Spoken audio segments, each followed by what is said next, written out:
Hi guys, welcome back to my channel. My name is Dominique Davis, also known as Brown and Bindi, and here on this channel we practice flexibility of the mind, body, and the spirit. Today, before I go to my place of worship, I want to talk about why you're not happy and why you're never going to be happy until you decide that you can be. And I know that sounds like such a simple statement, but we're going to get into it because it's really not that easy.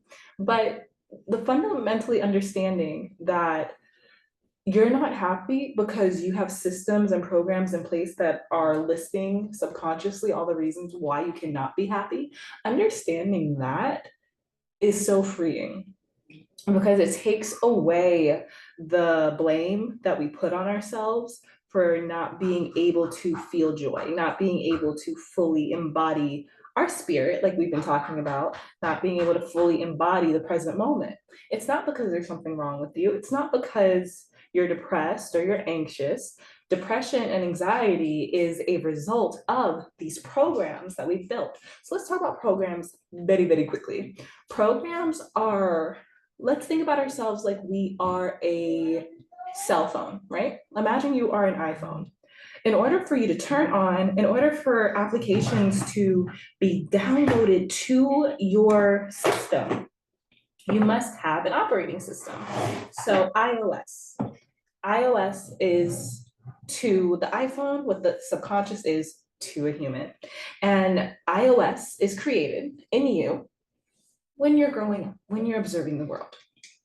So, in order to understand how to shift into a person who believes that happiness is available to them, you must be able to accept that you learned things up until this point that taught you that happiness is not available to you. And again, taking time to truly accept that there's nothing wrong with you, because that in itself is a program. Thinking that there is something about you that just cannot grasp the concept of joy, that just cannot grasp the concept of happiness, you know? So taking time, because when we shift beliefs, when we shift into the reality where we are fully embodying joy, when we're fully embodying abundance and happiness, when we're shifting into that reality, we need to allow ourselves time for our perspective to shift, right? So the action of saying, okay, there's nothing wrong with me. I just have programs that make me believe I can't be happy. That's one thing. And then consciously taking the time, my baby is unhappy, consciously taking the time to observe your thoughts and then correct the thought as it comes up, saying, okay, that thought does not align with me now believing that there's nothing wrong with me. That thought does not align with me believing that happiness is accessible. That's a different act. So being able to take the time to observe your thoughts, to really see, your triggers, when this victim mentality comes up to convince you that, something's wrong with you and nothing will never change, things like that. Now, like I said, those are two different acts. And once you get into the habit of observing your thoughts and identifying when that mindset is appearing, that mindset that tells you that it's all impossible, nothing will ever change, when you're able to get into the habit of observing that, you're then able to get into a space of creation. Because when you're observing, you're being present. And the present moment is the only way to manifest. The present moment is the only way that you can intentionally create your reality. There's no other way. There's no other way. Any other way is passive. Any other way is passive. The only way to actively create your reality is by presently observing your thoughts and directing your thought pattern in a way that serves you. So, now what do we talk about? Because I think that's all I had to say, but I don't want to leave you guys here with like just a little bit of my makeup done. Why is it so yellow?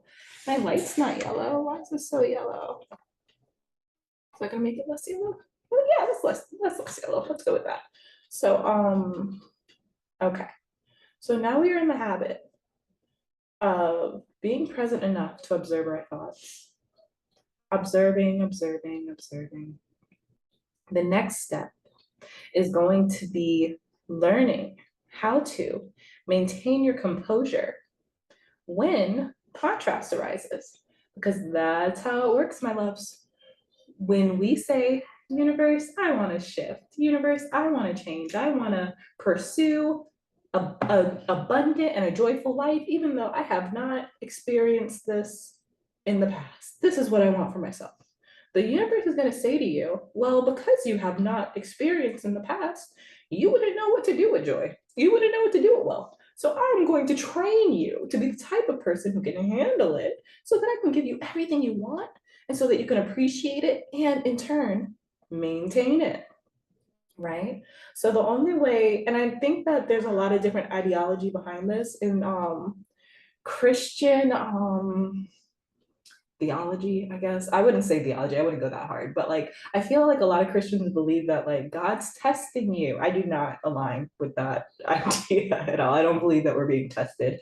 I think that you can look at it as you testing yourself so that you can like better understand again where your triggers are, or when you like sink back into comfortable habits and behaviors. You could definitely look at it that way. But as far as the universe testing you, I do not believe in that.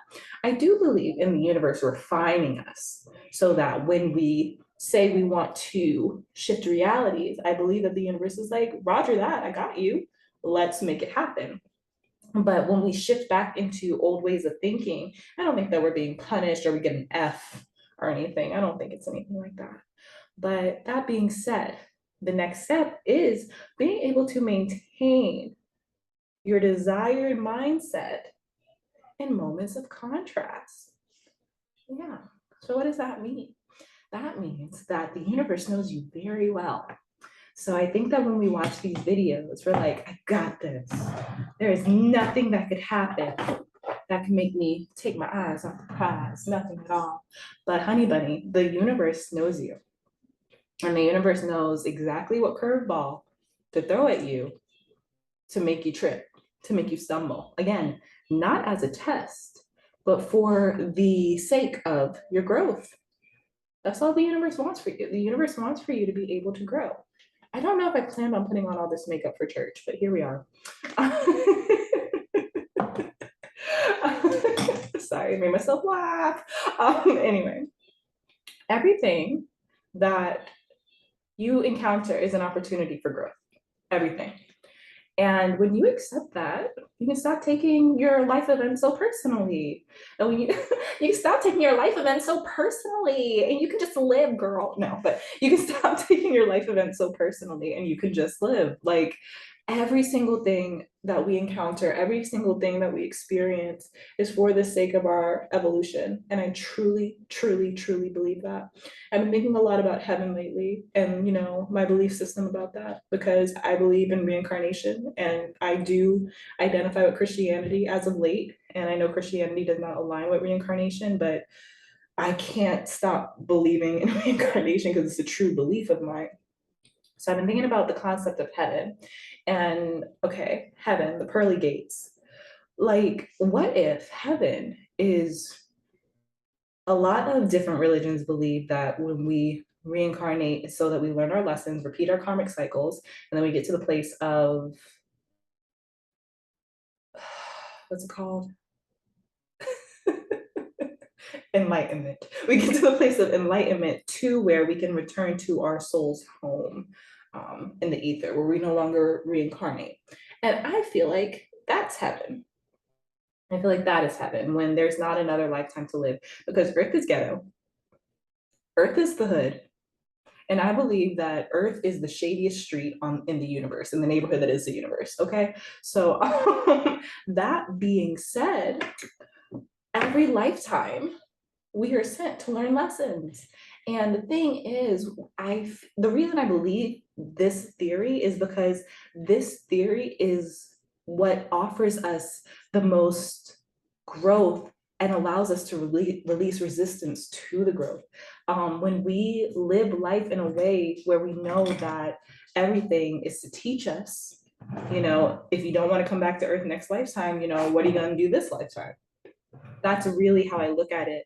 And when you look at things that way, Again, you can stop taking the contrast and the hardship so personally, and instead start asking yourself, what can I learn from this? And a real good one is, okay, what can I learn from this? Do I see this in my family? Because when you start to identify hardship in your life and say, okay, do I see this in my family? You can start to identify generational trauma. And that generational trauma, girl, that generational trauma, every time. It'll get you every time if you're not looking out for it. So, what have we learned so far? I can't tell you. I'm just channeling. I don't know. I forgot what I said. But learning how to be present, observe your mindset, and also then being able to accept that everything that you're experiencing in the present moment isn't to bring you down, because that's a subconscious belief, right? When we grow up in environments that people are against us, like, oh God, I'm so grateful. I'm so grateful my mom is so good. I'm so grateful. Like, my mom has always been on my side. Like, even when I got in trouble at school, she would come up like she didn't do anything. I'm just kidding. My mom, there was balance there, but my mom was always on my side. So because of that, I don't have a subconscious belief that the universe is against me. Another day, another day, another conversation. We're going to talk about how your relationship with God was created by the relationship you have with your parents.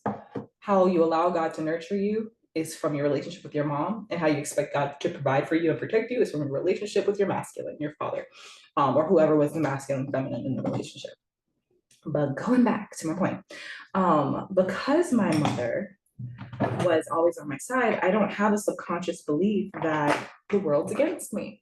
So we have to really make sure that we're not projecting our childhood experiences into our adult lives, because again, that will hold us back. Oh gosh, this brush is still wet. That's not good. That is not good. Okay, so we got to make sure that we're not projecting our childhood experiences into our present reality. And the only way to do that is through being present. Is through being present. I don't know what this camera is doing. It's making me look crazy. The Zoom camera does not show Dominique any love, and it's fine. It's fine. My husband loved me. I don't need no love from this Zoom camera. Anyway, anyway, making sure that we're not projecting our childhood into our present reality. That's all Dominique's saying about that. I don't know why I'm talking about myself in the third person. I really, really, really don't.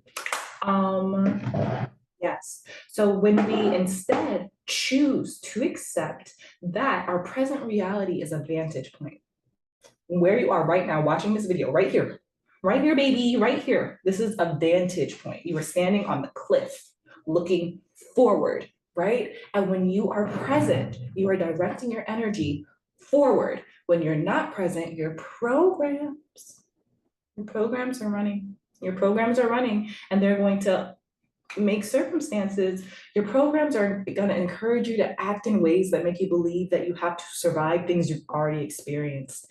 And when that happens, you subconsciously say things and do things to put yourself in situations that you repeat past cycles. And then you are not moving forward. You're moving left and right and back, but not forward. So when you are present, you understand that you are at a vantage point and you have the ability to jump off the cliff and then leap and fly. But you have to have programs in you instilled that believe that when you jump, you will fly, or else you'll never jump. Dominic is spitting. Dominic is spitting.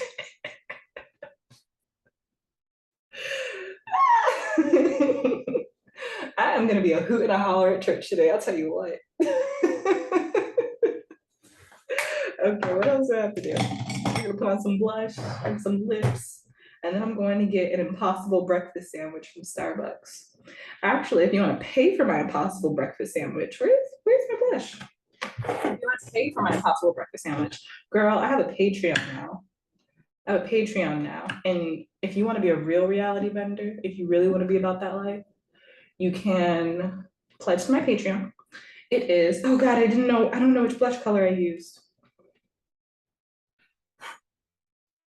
You can pledge to my Patreon. It's $4.44 a month. And you can help support the channel and help keep me on the internet. If you want to know why I'm having concerns and doubts about the internet, it's because so many tons of things about the algorithm, and I don't even want to say the word in the video because you guys know how YouTube is. It just unfair treatment of people of certain complexions, and I just don't want to be a part of the problem, and I don't want to be a pick me because I benefit from the algorithm, and just all these things. I ranted about it on Instagram yesterday, so if you want to see my rant, it'll probably be up for a couple more hours. But yeah, so if you want to encourage me to stay on the interwebs, pledge to my Patreon so I can get out of this mindset of the algorithm meaning anything, because it really doesn't mean anything. And continue to shift my focus to my community and to the real ones, right? Because I think that with YouTube, when you're so dependent on brands working with you and views, your gaze is like so wide. And I really want to shift my focus to my core community. And honestly, if you're watching this right now, like you watched this right when I uploaded it, it's you, baby. You're my core community. And I want to shift my focus to you guys. Like I really just want to zone in. So if you want to be a reality vendor, go ahead and pledge to the Patreon.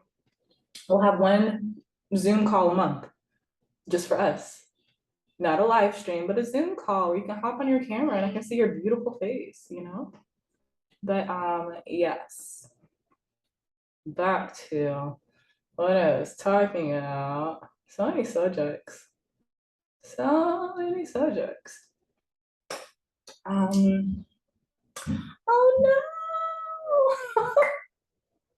Oh, that was just the back. Thank goodness. Oh, it's a sharpener. I don't know why we need a sharpener for something that you twist it up, but cool stuff. Yes. So from this present moment, you are able to focus your energy forward. And the only thing that's going to stop you from doing that are your programs.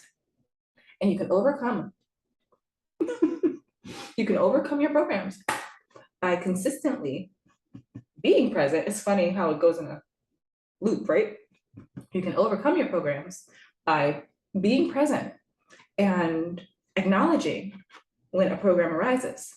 And you don't resist the program. You don't say, I can't believe I'm this way. I hate this. I want to be different.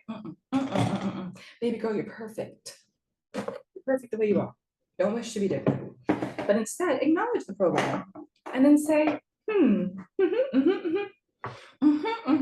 maybe journal, maybe script about who you would be if this program didn't control you, because you could start to do some identity shifting in the moment. For example, if like, let's say that you have programs that say you're never good enough. So you find that you're often jealous of other people.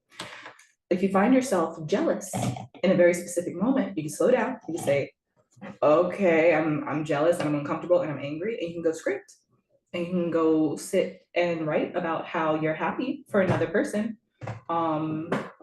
You're happy for the girl who just got married. You're happy for the girl who just bought a 7-bedroom house on a lake. That's what I want. Scripting about how you're happy for the people who have the things you want. That is how you shift. I need mascara. That is how you shift your programs in the moment, realizing what the program is, and then not resisting it, but saying, hey, I noticed this. I acknowledge it. I don't hate myself because of it. And if it serves you in that moment, imagining who you'd be if that program was not controlling your perspective. There's nothing wrong with you, but if it does not serve you, you're always allowed to change things, you know?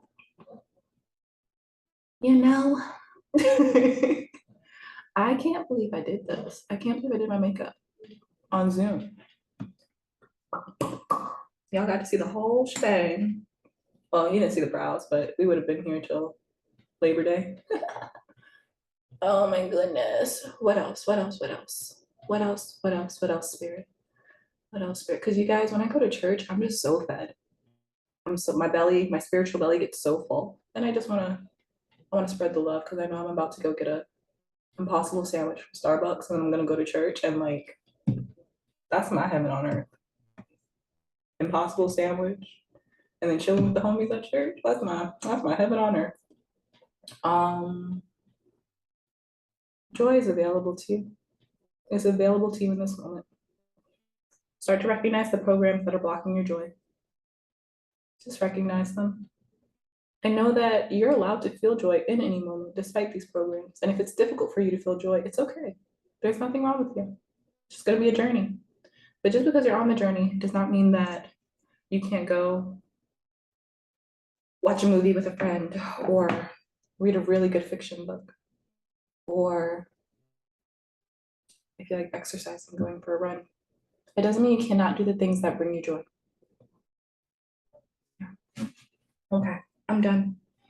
I'm out of here. I'm out of 5,000. I love you.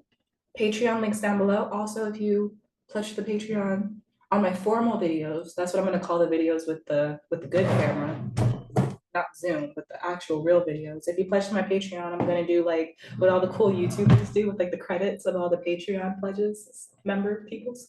So you'll be a part of that too. Yeah, I think that's it. Subscribe if you're randomly seeing this video so that you can be notified when I come out with new uploads. Give me topics because I'm going to keep doing formal videos. I'm going to do stuff like this because like I have so many video ideas, but my mind's just like, they don't want to see that. Bull hockey. If you want to see it, you'll click on it. And if you don't, you won't. And I won't know because I'm not looking at YouTube Studio anymore. So I love you. I adore you. And I'll see you next video. Bye. How do I end this?